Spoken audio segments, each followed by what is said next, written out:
खैर दोस्तों, आप देख रहे हैं सेट नंबर 1 अर्थशास्त्र का यानी इकोनॉमिक्स का। तो चलिए स्टार्ट करते हैं इस क्वेश्चन पेपर के सॉल्यूशन को। और साथ ही साथ आपको बता दूं कि आपके सेट नंबर 2 सेट नंबर 3 भी अपलोड कर दिए गए हैं। वीडियो के डिस्क्रिप्शन बॉक्स में आप देखोगे तो वो भी मिल जाएगा। तो आपको सिंपली क्या करना है, वीडियो के डिस्क्रिप्शन बॉक्स में जाना है और अपने 12th क्लास की प्लेलिस्ट देखनी है। 12th क्लास की प्लेलिस्ट ही आपकी रोगों की इलाज है, यानी कि सारी दवाई वहीं पर रखी हुई है, यानी सारे सब्जेक्ट को सॉल्व करके 12th की प्लेलिस्ट में डाला गया है। और इसका PDF भी आपको 12th की प्लेलिस्ट के नीचे मिल जाएगा। तो चलिए स्टार्ट करते हैं इस क्वेश्चन पेपर के सॉल्यूशन को। 90 प्लस स्कोर लाना है तो 2021 के मॉडल पेपर मैंने सॉल्व कराए थे 4 सेट, ठीक है। उसके अलावा आपके अभी 2022 के आप मॉडल से पेपर्स देख रहे हैं, साथ ही साथ आपका मासिक जांच परीक्षा का भी मैंने पेपर सॉल्व कराया है। तो इन सभी को अगर आप सॉल्व करते हो तो 90 प्लस स्कोर कहीं नहीं जाएगा, ये गारंटी मैं देता हूँ। लेकिन आपको जो है सारे पेपर्स पढ़ने होंगे जो प्लेलिस्ट में दिए गए हैं। दो वस्तुओं x तथा y के लिए उत्पादन संभावनाएं इस प्रकार दी गई हैं, जहाँ पे x के लिए और y के लिए 0 1 2 इस तरह से ये दिया गया आपके सामने टेबल के फॉर्म में।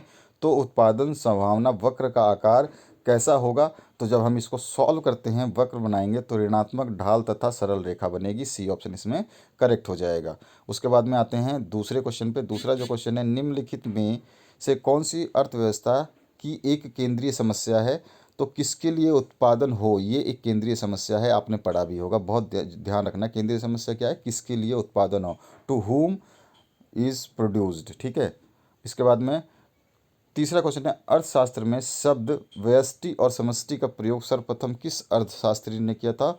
तो इसको रैगनर फ्रिश ने किया था। बी ऑप्शन इसमें करेक्ट होगा। उसके बाद में आते हैं 4 नंबर क्वेश्चन। एक किसान खेतों की जुताई के लिए ट्रैक्टर और हल बैल के बीच किसी एक तकनीक का चयन करता है। उसका यह चयन अर्थव्यवस्था की किस केंद्रीय समस्या से मेल खाता है? तो कैसे उत्पादन करें, ठीक है, हाउ टू प्रोड्यूस, ठीक है। बी ऑप्शन इसमें करेक्ट हो जाएगा। उसके बाद में नेक्स्ट पांचवा जो क्वेश्चन है, किस अर्थशास्त्री के अनुसार उपयोगिता को मुद्रा में मापा जा सकता है? तो अल्फ्रेड मार्शल जो है उनके अनुसार। बी ऑप्शन इसमें करेक्ट होगा। छठा जो क्वेश्चन है, इसमें पूछा गया आपसे, एक व्यक्ति 4 गोलगप्पे का उपभोग करता है, उसे प्रत्येक व्यक्ति इकाई में क्रमशः 15 यूटिल्स, 12 यूटिल्स और 10 यूटिल्स तथा 8 यूटिल्स उपयोगिता मिलती है। तो उसे 4 गोलगप्पे के उपभोग से कुल उपयोगिता कितनी प्राप्त होगी? तो यहाँ पर देखिए, आप सारे के सारे यूटिल्स में दिए हुए हैं। आपका ये 15 यूटिल्स है और ये 12 यूटिल्स है और ये आपका कितना है, 15 और 12 कितने हो गए, 27, 27 और 8 35 और 10 45। तो कितने हो गए?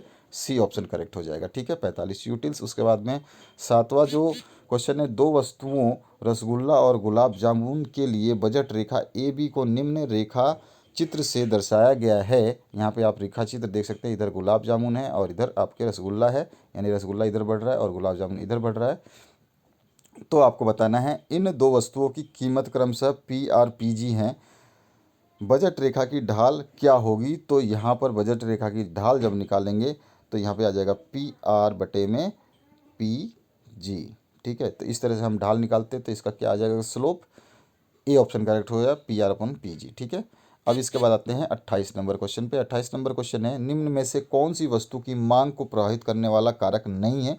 तो साधनों की कीमत जो है वस्तु के मांग को प्रभावित नहीं करता। उसके बाद में 9वां क्वेश्चन है, यदि वस्तु एक्स की कीमत कम होने से वाई की मांग कम हो जाती है तो इन दोनों वस्तुओं को क्या कहा जाएगा?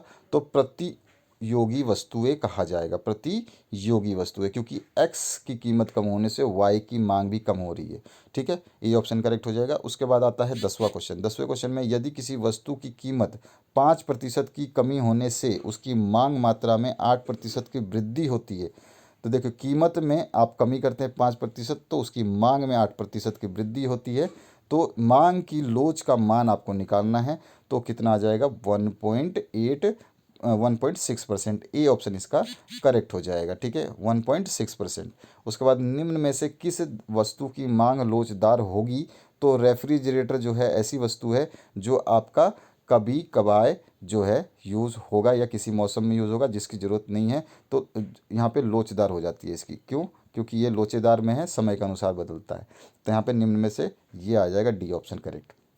12वां जो है, इसमें कुछ पूछा गया है, निम्न रेखा चित्र में मांग रेखा ए बी के बिंदु जी की मांग लोच क्या होगी? तो एक से अधिक होगी, ठीक है। रेखा चित्र आपका जो है कोई भी रेखा चित्र आप इस तरह का एग्जाम्पल ले सकते हैं, इसमें दिया नहीं है लेकिन आपको जो है एक से अधिक होती है। उसके बाद में किस प्रकार की वस्तु की कीमत बढ़ने पर उपभोक्ता उस वस्तु की अधिक मात्रा खरीदना चाहता है, तो गिफिन वस्तुओं की। ठीक है, डी ऑप्शन किसमें करेक्ट हो जाएगा।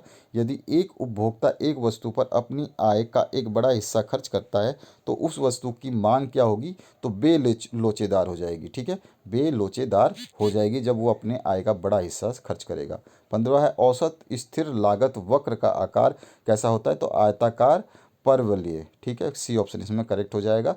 इसके बाद में 16वां क्वेश्चन है परिवर्ती साधन का औसत उत्पादन बढ़ता है जब सीमांत उत्पादन औसत उत्पादन से अधिक हो जाता है, तो ए ऑप्शन इसमें आपका करेक्ट हो जाएगा। इसके बाद में 17 नंबर जो क्वेश्चन है, कुल उत्पादन अधिकतम होता है जब सीमांत उत्पादन का मान जो है वो शून्य हो जाए। उसके बाद में आप देखेंगे नेक्स्ट क्वेश्चन की तरफ, तो यहाँ पे ए ऑप्शन करेक्ट करना है आपको। ठीक है, इसके बाद आते हैं हम नेक्स्ट क्वेश्चन। यहाँ पे देखिए आपको कीमत दी गई है, ठीक है, और यहाँ मात्रा दी गई है, उसके बीच में ये कर्व है। इसके बाद आते हैं हम नेक्स्ट क्वेश्चन की तरफ। नेक्स्ट क्वेश्चन जो है आपका 18 नंबर है, पूछा गया यदि कुल उत्पाद टीपी तथा प्रतिवर्ती साधन की मात्रा क्यू है तो उत्पादन जो सॉरी तो औसत उत्पाद का सूत्र जो है आपको बताना है, तो उसका सूत्र होता है TP upon Q. A option इसमें करेक्ट हो जाएगा। 19वां, यदि कुछ कुल उत्पाद टीपी टोटल प्रोडक्शन जो है तथा परिवर्ती साधन की मात्रा क्यू है तो क्वांटिटी आपको दे रखी है, सीमांत उत्पादन का सूत्र क्या होगा, तो वो डेल पी, क्योंकि इसमें आपका कुल उत्पादन है और इसमें से आपका चेंज होने की बात हो रही है, तो यहाँ पे सीमांत की बात हो रही है, तो डेल्टा जैसे चेंज ऑफ प्रोडक्ट आ जाएगा उत्पादन में, तो डेल टी पी अपॉन में डेल क्यू जो है साधन की मात्रा आ जाएगी, चेंज इन साधन की मात्रा। उसका 20वां क्वेश्चन है, जब औसत लागत सीमांत लागत से कम होती है तब औसत लागत बढ़ती है। ए ऑप्शन इसमें करेक्ट हो जाएगा। परिवर्तनशील अनुपातों का नियम उत्पादन के कितने स्तर की व्याख्या करता है, तो वो 3 स्तर की व्याख्या करता है। सी ऑप्शन करेक्ट होगा। 22वां जो क्वेश्चन है, अल्पकालीन औसत लागत वक्र का आकार यू आकार का होता है। 23 नंबर है, निम्नलिखित में से कौन स्थिर लागत का एक उदाहरण है। स्थायी कर्मचारियों का वेतन जो है, जो स्थायी हैं तो उनका जो वेतन है वो फिक्स है, तो स्थिर लागत है वो। उसके बाद 24 नंबर है, औसत लागत और सीमांत लागत आपस में बराबर होती हैं जब औसत लागत न्यूनतम हो जाती है तब। डी ऑप्शन इसमें करेक्ट होगा। किसी वस्तु की प्रति इकाई बिक्री से एक उत्पादक को प्राप्त राशि क्या कहलाती है, तो उसको हम कुल बोलते हैं कुल आगम। ए ऑप्शन इसमें करेक्ट होगा। उसके बाद में आते हैं 26 नंबर क्वेश्चन पे, कुल लागत टीसी, कुल स्थिर लागत टीएफसी और कुल परिवर्तनशील लागत टीवीसी के संबंध में कौन सा कथन सत्य है, फॉर्मूला कौन सा सही है, तो टीएफसी जो कि आपका कुल स्थिर लागत बराबर होता है कुल लागत में से परिवर्तनशील लागत को माइनस करना। ठीक है, डी ऑप्शन करेक्ट हो जाएगा। उसके बाद में 27 नंबर क्वेश्चन है, जब किसी वस्तु की मांग में वृद्धि होती है लेकिन पूर्ति में कोई परिवर्तन नहीं होता तब संतुलन कीमत में इस क्या होगा, वृद्धि होगी या कमी होगी, तो वृद्धि होगी। बी ऑप्शन इसमें करेक्ट हो जाएगा। 28 नंबर है, यदि किसी वस्तु की मांग डी तथा पूर्ति एस हो तो यानी कि डिमांड और सप्लाई हो तो बाजार संतुलन की शर्त क्या होगी, कि डिमांड बराबर सप्लाई हो। ए ऑप्शन करेक्ट हो जाएगा। ठीक है, उसके बाद में 29 नंबर है, किसी वस्तु का न्यूनतम समर्थन मूल्य बाजार मूल्य से क्या होता है, अधिक होता है कम होता है, तो अधिक होता है। बी ऑप्शन करेक्ट हो जाएगा। 30वां क्वेश्चन है, निम्न में से कौन सा फलन पूर्ति के नियम को प्रदर्शित करता है, तो एस बराबर एफ फलन है पी का प्रोडक्टिविटी का, तो यहाँ पर सप्लाई जो फंक्शन है वो प्रोडक्टिविटी का है, तो ये ए ऑप्शन करेक्ट हो जाएगा।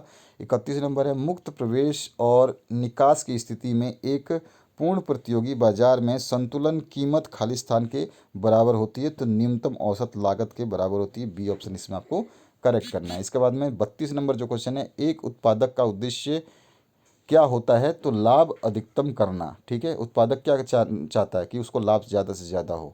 उसके बाद में 33 नंबर है, अल्पकाल में एक पूर्ण प्रतियोगी फर्म हानि प्राप्त करने के बावजूद उत्पादन जारी करती है या रखती है जब वस्तु की कीमत औसत परिवर्तनशील लागत से अधिक या इसके बराबर होती है, तो सी ऑप्शन इसमें आपको करेक्ट होना है। इसके बाद में 34 नंबर जो क्वेश्चन है, इसमें पूछा गया है, निम्नलिखित में से कौन पूर्ण प्रतियोगिता की एक विशेषता नहीं है, तो वस्तुओं की मांग जो बेलोचेदार हो वो पूर्ण प्रतियोगिता की विशेषता नहीं है। डी ऑप्शन करेक्ट होगा। किस प्रकार की बाजार संरचना में किसी वस्तु का एक और केवल एक उत्पादक होता है तो वो होता है एकाधिकार मोनोपोली। ये ऑप्शन करेक्ट हो जाएगा। इसके बाद 36 नंबर है, निम्नलिखित में से कौन सा कथन पूर्ण प्रतियोगिता और एकाधिकार में स्पष्ट अंतर को व्यक्त करता है? तो एकाधिकारी पूर्ण प्रतियोगी फर्म की तुलना में अधिक कीमत तय करता है और कम मात्रा की बिक्री करता है। ये बी ऑप्शन इसमें आपका करेक्ट हो जाएगा। इसके बाद में नेक्स्ट जो क्वेश्चन है पूछा गया है, एकाधिकार के अंतर्गत कीमत जो है प्राइस पी और सीमांत लागत जो है एम सी के बीच में क्या संबंध है? मार्जिनल कॉस्ट के बीच में क्या संबंध है? तो आपका जो प्राइस है वो बड़ा होगा मार्जिनल कॉस्ट से, यानी कि प्राइस ज़्यादा होगा मार्जिनल कॉस्ट से। बी ऑप्शन इसमें करेक्ट हो जाएगा। उसके बाद में नेक्स्ट जो क्वेश्चन है इसमें पूछा गया आपसे, निम्नलिखित में से किस बाजार संरचना में कीमत और सीमांत लागत में समानता पाई जाती है? तो पूर्ण प्रतियोगिता बाजार में। सी ऑप्शन आपका करेक्ट हो जाएगा। 39 नंबर है, एक विक्रेता को 5 रुपये प्रति इकाई कीमत पर किसी वस्तु की 60 इकाई की बिक्री से प्राप्त कुल आगम की राशि क्या होगी?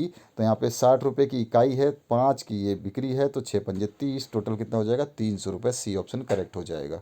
इसके बाद में आपका 40 नंबर क्वेश्चन जो है इसमें पूछा गया है, उत्पादन कर में वृद्धि से किसी वस्तु की पूर्ति में कमी होगी। सी ऑप्शन इसमें करेक्ट हो जाएगा। उत्पादन कर में अगर वृद्धि करेंगे तो किसी वस्तु की पूर्ति जो है वो कम होगी। तो ये थे आपके 40 के 40 प्रश्नों के उत्तर। अगले सेट के लिए वीडियो के डिस्क्रिप्शन बॉक्स में जाकर के 12th क्लास की प्लेलिस्ट देखिए, सारे सब्जेक्ट आपको मिलेंगे। अपने दोस्तों के साथ शेयर कीजिए। चैनल पर नए हैं तो सब्सक्राइब करके घंटी का बटन दबा लीजिए, ताकि आपका जो भी मैं सेट सॉल्व करूँ, जो भी आपके लिए वीडियो बनाऊँ, उसकी नोटिफिकेशन मिल जाए। इसका PDF जो है इस पेपर का आप प्रिंट आउट करा लेना। PDF की लिंक मैं वीडियो के डिस्क्रिप्शन बॉक्स में दे दूँगा, वहाँ से आप अपना PDF डाउनलोड करना, प्रिंट आउट कराना और सारे के सारे जो ये निशान हैं इनको सही तरीके से लगा लेना, ताकि बाद में जब एग्ज़ाम होने से पहले आप रिवीजन करो तो आपके पास सारे पेपर आपके हाथ में हो, फाइल के रूप में बना लेना। वीडियो से पढ़ना आसान नहीं है, वीडियो से केवल आप हेल्प लीजिए ताकि आपको जो आंसर्स है उनके सही उत्तर मिल सके। तो आशा करता हूँ इस वीडियो से आप लोगों को काफ़ी हेल्प मिलेगी। Thank you very much, have a good day.